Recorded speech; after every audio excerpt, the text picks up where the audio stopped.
It was just an innocent portrait of two friends, but one harbored a forbidden secret. Dr. Maya Johnson had been sorting through her grandmother's estate for 3 weeks when she found the old photograph album in a trunk in the attic. The Charleston heat made the cramped space nearly unbearable, but Maya was determined to catalog everything before the house was sold. The album was leather-bound, its pages brittle with age. Most of the photographs showed her white ancestors. Stern-faced men in formal suits, women in elaborate dresses, children posed stiffly for the camera. Her grandmother had been a meticulous keeper of family history, labeling each photograph with names and dates in her careful handwriting. Maya turned a page and stopped. The photograph before her was different from the others. It showed two young men, perhaps in their early 20s, standing side by side in what appeared to be a photography studio. One was white, with light hair and refined features, dressed in an expensive suit. The other was black, equally well dressed, with a dignified bearing and intelligent eyes. The white man was identified in her grandmother's handwriting. Thomas Johnson, 1889, age 22. The black man had a simpler notation, Thomas and his friend. Maya studied the image carefully. There was something unusual about it. The two men stood closer together than was typical for formal photographs of that era, their shoulders nearly touching. Both looked directly at the camera with serious expressions. But there was something else, a similarity in the set of their jaws, the shape of their eyes, even the way they held themselves. She took the photograph out of its protective sleeve and examined it more closely. On the back, in different handwriting, older and more faded, was a single line. May 15th, 1889. Never forget. Maya felt a strange pull toward the image. Her family history was well documented. Generations of Johnsons in Charleston, a respectable merchant family that had survived the Civil War and Reconstruction. Thomas Johnson was her great-great-grandfather, the man who had built the family business into something substantial during the 1890s. But who was the black man standing beside him? And why would this photograph exist at all in 1889 Charleston, where laws and social conventions strictly segregated black and white people? Maya photographed the image with her phone and sent it to her colleague, Dr. Richard Torres, a historian specializing in post-Civil War Southern history at the College of Charleston. "I found something weird in my grandmother's things," she texted. "Two men in 1889, one white, one black, posing together like friends. Is this even possible for that time and place?" Richard's response came quickly. "That's extremely unusual. Segregation was already being enforced by custom even before Jim Crow laws were fully established. Can you send me a high-res scan? I want to see this." Maya borrowed a flatbed scanner from a neighbor and carefully scanned the photograph at the highest resolution possible. As the image appeared on her laptop screen, she noticed details she hadn't seen before. The studio backdrop was elegant, suggesting an expensive photographer. Both men wore wedding rings, and there, barely visible in the corner of the image, was a photographer's mark, J. Matthews Studio, Charleston. She sent the scan to Richard and returned to the attic, searching through the rest of the trunk for any other references to the mysterious friend. She found none. Thomas appeared in many other photographs, with his wife, with his children at his business, but never again with the black man from the 1889 portrait. That evening, Richard called her. His voice was excited but cautious. "Maya, I think you found something significant. I did some preliminary research. J. Matthews was one of the few photographers in Charleston who would photograph black clients, but even he wouldn't typically photograph black and white subjects together. This photograph shouldn't exist. So why does it?" Maya asked. "That's what we need to find out." Richard arrived at Maya's grandmother's house the next morning with equipment, a portable light box, magnifying tools, and a laptop loaded with facial recognition software adapted for historical photographs. Maya had cleared space in the dining room, spreading out everything she'd found related to Thomas Johnson. Photographs, letters, business records, and a family Bible with birth and death dates meticulously recorded. "Let's start with what we know," Richard said, setting up his laptop. Thomas Johnson, born 1867, died 1943. Married Elizabeth Hartwell in 1890, 1 year after this photograph was taken. They had 5 children. He ran a successful import business and was considered a pillar of Charleston society. Maya nodded. "That matches everything my grandmother told me. Thomas was respected, wealthy, conventional. There's nothing in the family stories about any relationship with black people beyond the typical employer-servant dynamic of the time.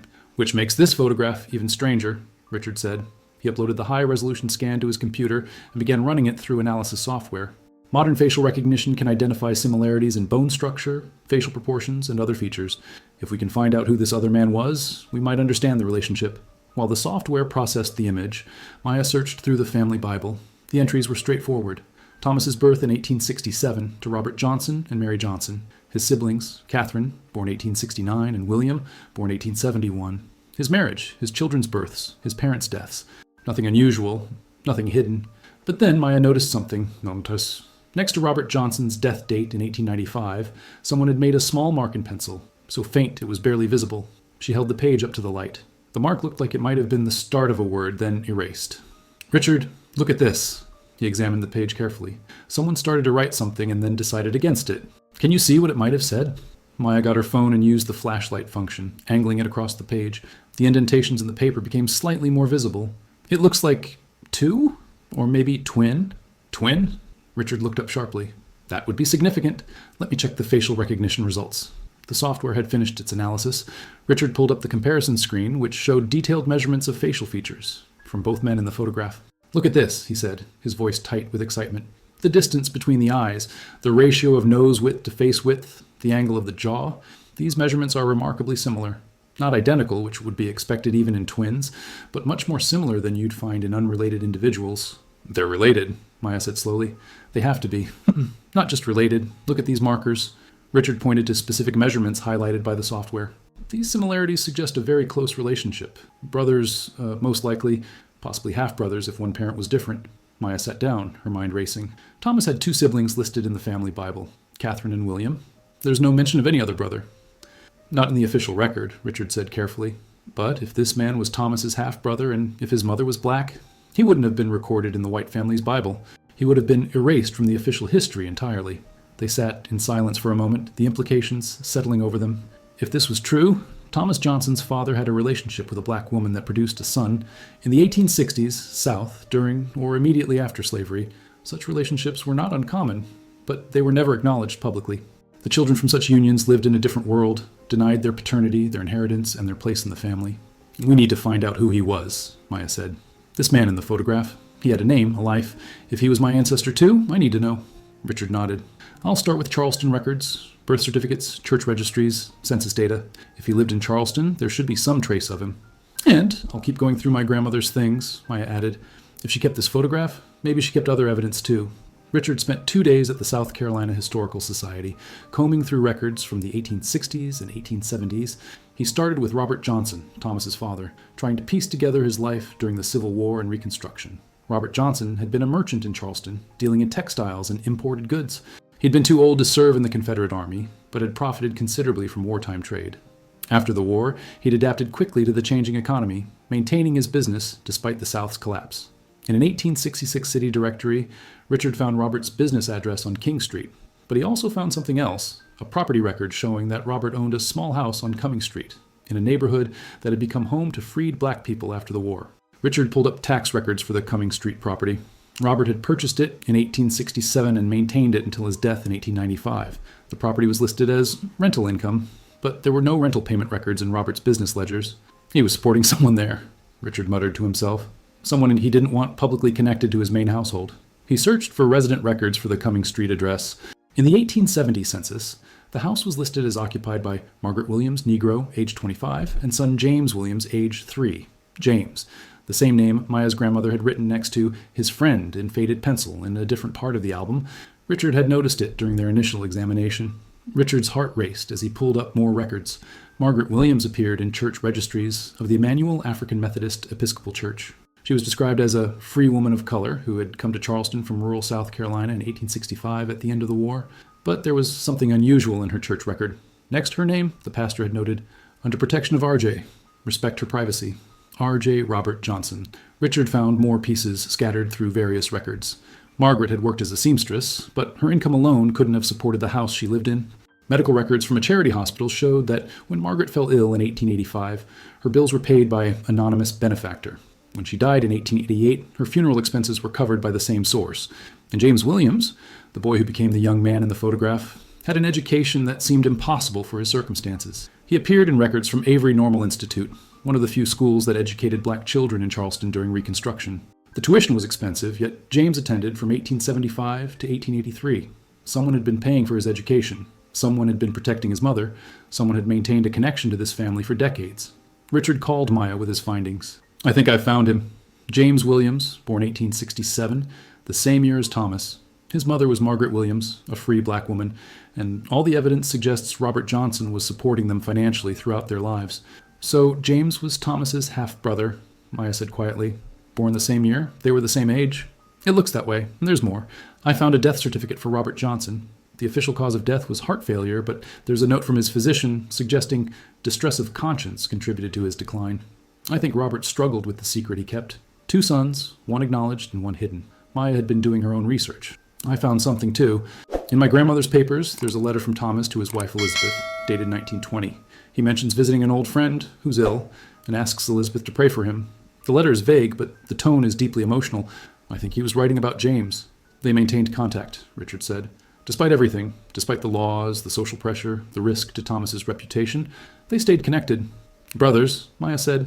They were brothers, and they couldn't acknowledge it publicly, but they didn't let that completely separate them. Maya decided to research J. Matthews, the photographer, whose studio mark appeared on the original photograph. If James and Thomas had taken such a risk to be photographed together, the photographer must have been someone they trusted completely. She found references to Jacob Matthews in Charleston city directories from 1875 to 1910. His studio had been on Meeting Street, and he advertised fine portraiture for all respectable persons, a carefully worded phrase that suggested he served both white and black clients, unusual for the time. At the Charleston County Public Library, Maya found a collection of Matthews' photographs that had been donated to the local history archive. She spent an afternoon going through them, noting his style and the range of subjects he captured. Matthews had photographed prominent white families, black professionals, mixed groups at public events. His work showed technical skill and an eye for composition. But more than that, it showed respect for his subjects. Black clients in his portraits were posed with the same dignity and formality as white clients, something that was rare in an era when many photographers treated black subjects as curiosities or inferiors.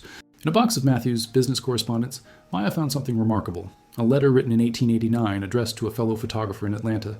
I find myself increasingly troubled by the restrictions of our times. Photography should capture truth, but society demands we photograph lies. I photograph families and show only those members deemed acceptable. I photograph gatherings and must exclude those whose presence is considered inappropriate.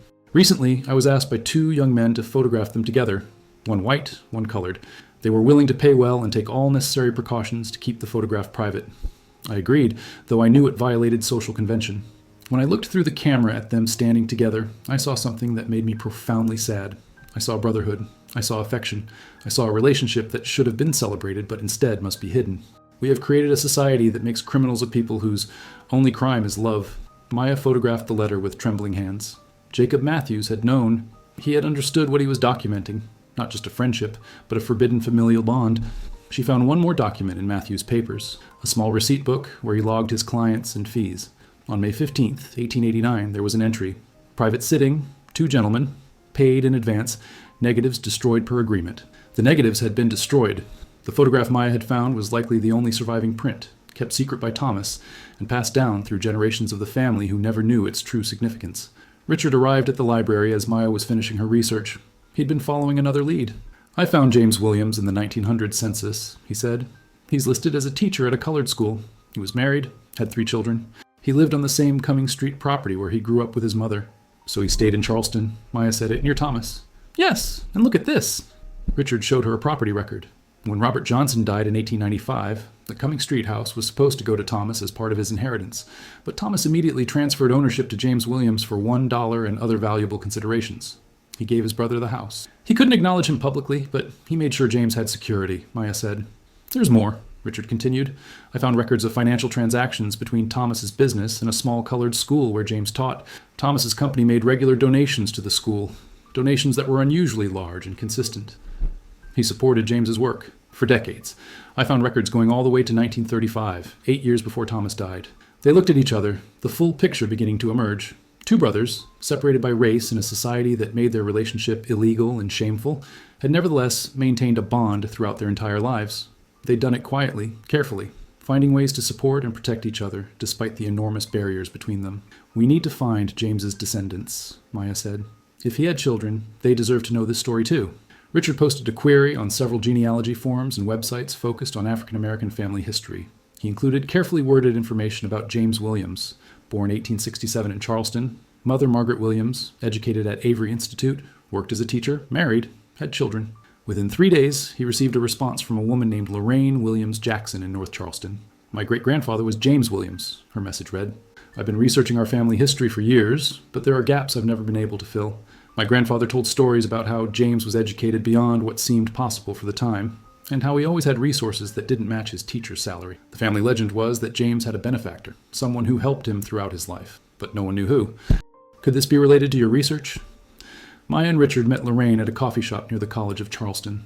She was a woman in her 60s, a retired librarian with sharp eyes and a direct manner.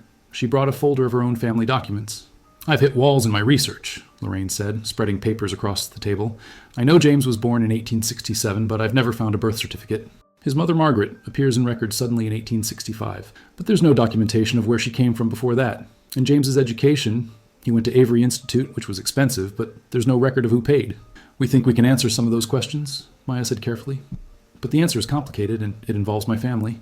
She showed Lorraine the photograph. Lorraine stared at it for a long moment, her expression unreadable. Ah, that's James, she finally said, pointing to the black man in the image. I've seen other photographs of him when he was older. That's definitely him. She looked at the white man. Who is this? His name was Thomas Johnson, Maya said. He was my great-great-grandfather. Why would they be photographed together in 1889? Lorraine asked, her tone sharpening. That wasn't done. That was dangerous. Richard explained their research gently. The facial recognition analysis showing familial similarity. The property records connecting Robert Johnson to Margaret Williams. The financial support that had flowed from Robert and later Thomas to James throughout his life. They were brothers, he concluded. Half-brothers. They shared the same father. Lorraine sat back, processing this information. Her hands gripped the edge of the table. So James was the son of a white man who never publicly acknowledged him. Yes, Maya said quietly. But Thomas did acknowledge him in private. They maintained a relationship their entire lives. A secret relationship, Lorraine said bitterly. While Thomas lived in a mansion on the Battery and was respected in society, while James lived in a small house and taught colored children for low wages, knowing he could never claim his rightful name or inheritance. You're right, Maya said. It was profoundly unjust. But within those constraints, Thomas tried to support James. He gave him the house, supported his school, maintained contact. That doesn't make it right, Lorraine interrupted. Thomas benefited from white privilege his entire life, while James was denied everything because of the color of his skin, even though they shared the same father. I know, Maya said. I'm not trying to excuse it. I'm trying to understand it, and to make sure James's story isn't forgotten. Lorraine looked at the photograph again, her expression softening slightly. James never spoke about having white family. If he knew, and he must have known, he kept it completely private. My grandfather said James was a proud man, dignified, very private about his personal life. He probably had to be, Richard said. Acknowledging that connection could have been dangerous for both brothers. As Maya and Lorraine worked together over the following weeks, sharing documents and research, they tried to piece together Margaret Williams' story, the woman who had been James's mother and presumably Robert Johnson's partner. The earliest definitive record of Margaret was from 1865, when she appeared in Charleston as a free woman of color, but Lorraine had always wondered about her life before that. The family oral history says Margaret was extremely light-skinned, Lorraine explained. Light enough that she could have passed for white if she'd wanted to, but she never did. She lived proudly as a black woman. Maya found a clue in an unexpected place, a diary kept by Robert Johnson's wife, Mary, Thomas's mother. The diary had been in the family archives, mostly unread because Mary's handwriting was difficult to decipher, but Maya worked through it slowly. An entry from 1867 caught her attention. Robert has been distant these past months. He insists it is merely business concerns, but I sense there is something more. He makes frequent trips to properties he claims need attention. Last week, I encountered him on King Street, and he was flustered, making excuses about an errand. I do not believe he is being truthful, but I do not know what truth he is hiding. Another entry from 1868. I have learned something that has shaken me to my core. There is a woman, a colored woman, living in a house that Robert owns. She has a child, a boy born last year. The child is very light. When I confronted Robert, he did not deny the relationship. He said the woman is respectable, that he cares for her, and that the boy is his son. He begged me to accept this situation with discretion. I am devastated, but what choice do I have? Divorce would ruin us socially. I must bear this shame in silence. Maya shared the entry with Lorraine. So Mary knew. She knew about Margaret and James, and she kept the secret too. But there was more to find. Richard discovered records from a plantation outside Charleston that had been owned by a family named Whitfield. In the plantation records from 1860, there was an entry for an enslaved woman named Margaret, age 20, described as house servant, light-skinned, literate. She was enslaved, Richard said. Margaret was enslaved on the Whitfield plantation before the war. He found more records. In 1863, during the Civil War, the Whitfield plantation had been raided by Union forces. Many of the enslaved people had fled to Union-held areas of Charleston. Margaret appeared in Union Army records as one of the refugees who reached the city in late 1863. But here the trail went cold for a year. Margaret didn't appear in any records again until 1865, when she registered as a free woman with the Freedmen's Bureau. Lorraine had a family story that might fill in that gap. My grandfather said Margaret told her children that she spent time during the war in a household where she was treated with respect, where she learned refined manners and was encouraged to read. She never said whose household it was. Maya looked at Richard. Robert Johnson's household? It's possible, Richard said. Robert's business continued during the war. He might have employed Margaret during that unclear period, after she escaped slavery but before she was officially registered as free. They would never know for certain how Robert and Margaret's relationship began, but the evidence suggested that they had met during the chaos of the Civil War, when traditional social structures were disrupted and something had developed between them, something that resulted in James's birth and a connection that lasted until Margaret's death in 1888. She must have loved him, Lorraine said quietly, looking at a photograph of Margaret that she'd brought, a formal portrait from the 1880s showing a dignified woman with defiant eyes, or at least felt something for him. She gave him a son, and he provided for them, Maya added. Not publicly, not the way he should have, but he didn't abandon them either. Maya and Lorraine began constructing parallel timelines of Thomas and James's lives, documenting the ways their paths had diverged and occasionally intersected. Thomas had married Elizabeth Hartwell in 1890, a year after the photograph was taken. The wedding was a major social event in Charleston, announced in newspapers and attended by prominent families. He took over his father's business after Robert's death in 1895 and expanded it considerably, becoming one of Charleston's most successful merchants. He had 5 children, all of whom were educated at the best schools and married into respectable families. James had married Sarah Mitchell in 1892, a teacher at the same colored school where he worked. Their wedding wasn't announced in newspapers, black weddings rarely were, but church records showed it was a significant event in the black community. James and Sarah had 3 children. James taught for over 40 years, becoming principal of the school in 1910 and earning a reputation as an exceptional educator. But there were moments when the brothers' lives intersected in ways that only made sense once you knew they were connected. In 1896, when Thomas's first child was born, he made a large donation to the colored school where James worked, ostensibly to improve race relations, but suspiciously well-timed. In 1900, when James's oldest son showed academic promise, he somehow secured a spot at a private academy in Atlanta that typically didn't accept black students. The tuition was paid by an anonymous benefactor. In 1915, when Jim Crow laws in Charleston became particularly oppressive, Thomas wrote editorials in the local newspaper calling for fair treatment and respect for the Negro community, unusual for a white businessman of his standing. And in 1920, when James fell seriously ill, Thomas's physician, the best doctor in Charleston, mysteriously agreed to treat him, though white doctors rarely treated black patients. They found ways to help each other, Maya said, adding these incidents to their timeline. Within the constraints of their society, they maintained a relationship. Lorraine remained conflicted, but look at the difference in their circumstances. Thomas lived in wealth and comfort, while James struggled to make ends meet as a teacher. Thomas's children went to universities, while James's children faced constant discrimination. The help Thomas provided was meaningful, but it didn't come close to making things equal. You're absolutely right, Maya acknowledged. Nothing could make it equal. The entire system was designed to privilege Thomas and oppress James, but I think it's also important to recognize that Thomas didn't have to do anything. Most white men in his position would have completely ignored their black half-siblings. Thomas chose not to. That's a very low bar, Lorraine said sharply. It is, Maya agreed, but that was the bar of the time. They found one particularly moving piece of evidence in James' personal papers, which Lorraine had inherited. It was a letter James had written to his wife Sarah in 1925, never sent, apparently written during a moment of reflection. I have lived my life with a secret that I have shared with very few. My father was a white man of prominence who could never acknowledge me publicly. But I had a brother, my father's other son, born the same year as me into a world of privilege I could never enter. This brother and I formed a bond despite everything that separated us. He has helped me throughout my life in ways both large and small. He cannot treat me as his equal in public, but in private, he has never treated me as anything less.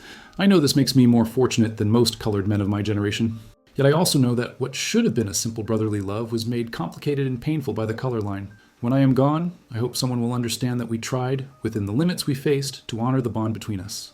As their research deepened, Maya became increasingly focused on understanding why the photograph had been taken at all. In 1889, having such an image created was not just unconventional, it was risky for both men. She found a clue in an estate record. When Thomas died in 1943, his will included an unusual provision. He left a sealed envelope to be opened only by his oldest grandchild upon reaching the age of 50. That grandchild was Maya's grandfather, who had opened the envelope in 1975. Maya's grandmother had mentioned this envelope once, saying it had contained some old family information that grandfather found distressing and never wanted to discuss.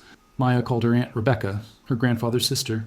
Do you remember anything about an envelope grandfather opened? Something from Thomas's will? Rebecca was quiet for a long moment. I remember. Grandfather was very upset after opening it.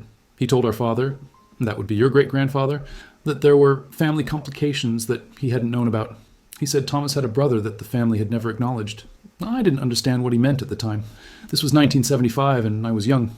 Grandfather said the family needed to decide whether to keep the secret or acknowledge the truth. And what did they decide?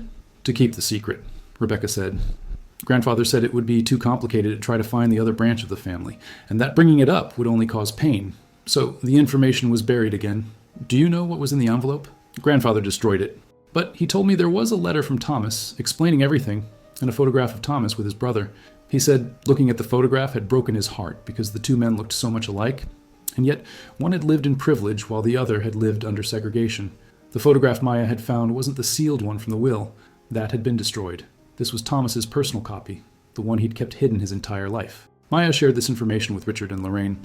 Thomas wanted the truth to eventually be known. He wrote a letter explaining everything and left it for his descendants. But when it was finally opened, the family chose to suppress it again. Until now, Lorraine said. Until now, Maya agreed. The question is, what do we do with this information? They discussed the options. They could publish their findings in academic journals, where the story would be read by historians, but largely ignored by the general public. They could approach the media, which would give the story wider exposure, but might sensationalize it.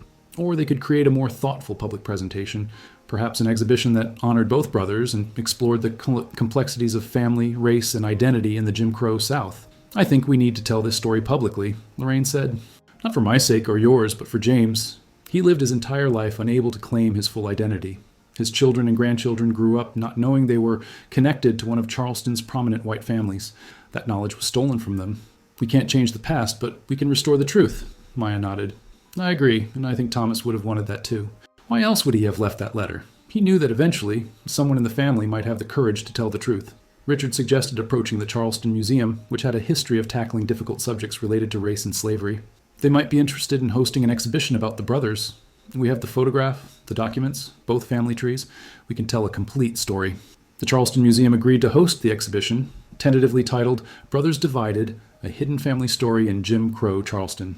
The curator, Dr. Evelyn Washington, was immediately interested in the project. This is exactly the kind of hidden history we need to bring to light, she said at their first meeting. We talk a lot about slavery and the Civil War, but we don't talk enough about the complicated family relationships that resulted from that system and how those relationships persisted even after slavery ended. Preparing the exhibition took 6 months. Maya and Lorraine worked together, contributing documents and photographs from both families. Richard provided historical context, creating timelines and explanatory materials. The museum's design team created a powerful visual presentation. The centerpiece was the 1889 photograph, displayed large enough that visitors could see every detail. The two young men standing side by side, their similar features, the photographer's careful composition that treated both subjects with equal dignity. Surrounding the main photograph were smaller displays telling parallel stories. On one side, Thomas's life, his marriage announcement, business records, photographs of his elegant home on the Battery, images of his children and grandchildren. On the other side, James's life, his teaching certificate, church records, photographs of the small house on Cumming Street, images of his children and grandchildren. In the center, connecting the two sides, were the documents that proved their relationship. Robert Johnson's property records for the Cumming Street house, financial records showing Thomas's support of James's school, the letter James had written reflecting on his brother, and the passage from Thomas's will explaining the truth. One wall featured a timeline of Jim Crow laws in South Carolina, showing the legal framework that had made the brothers' relationship forbidden and forced them to keep their connection secret. Another section explored the photographer, Jacob Matthews, and his role in documenting relationships that society deemed inappropriate. His letter about photographing lies was displayed, along with examples of his other work. The exhibition opened on a Saturday in March 2021. The museum expected a modest crowd, perhaps a few hundred people over the course of the day. Instead, over 1,000 people came on opening day alone. The line stretched around the block. Maya and Lorraine stood together in the gallery, watching visitors move through the exhibition. They saw people of all races, all ages, many of them lingering before the central photograph, studying the faces of the two brothers. It's working, Lorraine said quietly. People are seeing them, both of them. Many visitors were visibly moved. Maya overheard conversations as people processed what they were seeing. I never thought about how families were divided by race, not just communities. Look at how much they look alike. They were really brothers. It's so sad that they couldn't be together publicly. But they tried. Despite everything, they maintained a relationship. Several black visitors approached Lorraine, thanking her for helping to tell James' story. Several white visitors approached Maya, some apologizing for the actions of her ancestors, though Maya gently told them that individual apologies weren't the point. The point is acknowledgement, she told one elderly white woman. The point is bringing the truth out of the shadows. The local news covered the exhibition, then regional outlets, then national media. The story of the brothers resonated with people across the country. It became a focal point for discussions about hidden black family histories, about the lasting impact of slavery and segregation, and about the complicated bonds that can exist across racial divides. 3 months after the exhibition opened, Maya and Lorraine stood before a new memorial in Charleston's historic Magnolia Cemetery. It was a simple black granite stone, positioned equidistant between two family plots, the Johnson plot where Thomas and his descendants were buried, and a newer section where some of James's family had purchased plots in the 1990s. The memorial read, Thomas Johnson, 1867-1943, and James Williams, 1867-1935. Brothers separated by race, but united by bond may, their story remind us of the cost of division and the persistence of love despite barriers. The memorial had been funded by contributions from both families and from museum visitors who had been moved by the brothers' story. Nearly 200 people attended the dedication ceremony. Descendants of both Thomas and James, members of the community, historians, and journalists. Maya spoke first. For generations, my family kept a secret. We allowed one brother to be honored while the other was erased. Today, we correct that injustice. Thomas Johnson was my great-great-grandfather, and I'm proud of some of what he accomplished. But I'm most proud that he maintained a relationship with his brother James, despite enormous pressure to abandon him. That took courage, though not as much courage as James showed by living with dignity in a society that tried to deny his humanity. Lorraine spoke next. James Williams was my great-grandfather. He was a teacher, a father, a leader in his community. He lived knowing that he could never publicly claim his full family heritage, that he would never inherit what should have been rightfully his.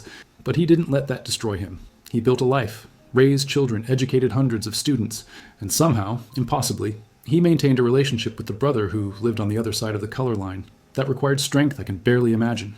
After the ceremony, something remarkable happened. Descendants of Thomas and James began introducing themselves to each other, exchanging contact information, discovering they were cousins. Children who had grown up knowing nothing about each other learned they shared great-great-grandfathers. Family trees that had been artificially separated began to reconnect. Maya found herself talking with Marcus Williams, James's great-great-grandson, who was close to her own age. They compared family photographs, finding similarities in features that had been passed down through generations. "We look alike," Marcus said, laughing. "That's so weird and so obvious at the same time." "We're family," Maya replied simply. The exhibition ran for a year and then began traveling to other cities. It was shown in Atlanta, Richmond, Washington, D.C., and New York. Each venue added local context, exploring similar hidden histories in their own communities. Academic papers were published about the brothers' story. Richard co-authored an article with Maya and Lorraine for the Journal of Southern History titled Secret Brothers, Family, Race, and Identity in Jim Crow Charleston. The article won several awards and became required reading in many history courses. But perhaps the most significant outcome was personal. Maya and Lorraine became close friends, speaking weekly, collaborating on further research into their shared family history. Their children met and formed their own connections. At Thanksgiving 2022, both families gathered together for a meal, something that would have been impossible, even dangerous in Thomas and James's time. During that meal, Maya's teenage daughter asked, "Do you think they would be happy, Thomas and James, if they could see us all together like this?" Maya and Lorraine looked at each other. "I think," Lorraine said carefully, "they would be relieved. They spent their whole lives hiding their relationship, protecting each other in secret. To see their families finally able to be open about their connection, to see us together without fear or shame, yes, I think they would be happy." The 1889 photograph, which had started everything, remained on permanent display at the Charleston Museum. Visitors continued to stop before it, studying the faces of two young men who had dared to be photographed together at a time when such an image was forbidden. In the photograph, Thomas and James stood side by side, their shoulders nearly touching, both looking directly at the camera with expressions that were serious but not harsh. If you looked closely, you could see the similarities between them. The same set to their jaws, the same shape to their eyes, the same bearing that spoke of pride and determination. They had been brothers in a time and place that made brotherhood across the color line impossible to acknowledge. But they had found ways to maintain their bond anyway, supporting each other, protecting each other, and ensuring that evidence of their relationship survived, even when they could not speak of it openly. Now, more than 130 years after that photograph was taken, their story had finally been told. The secret had become truth. The hidden had become visible.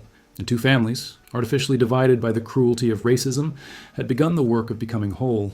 Thomas and James could not change the society they lived in, but by maintaining their relationship despite overwhelming obstacles, by taking that photograph as a testament to their bond, they had left a message that echoed across generations. Family is family, regardless of the laws that try to divide it.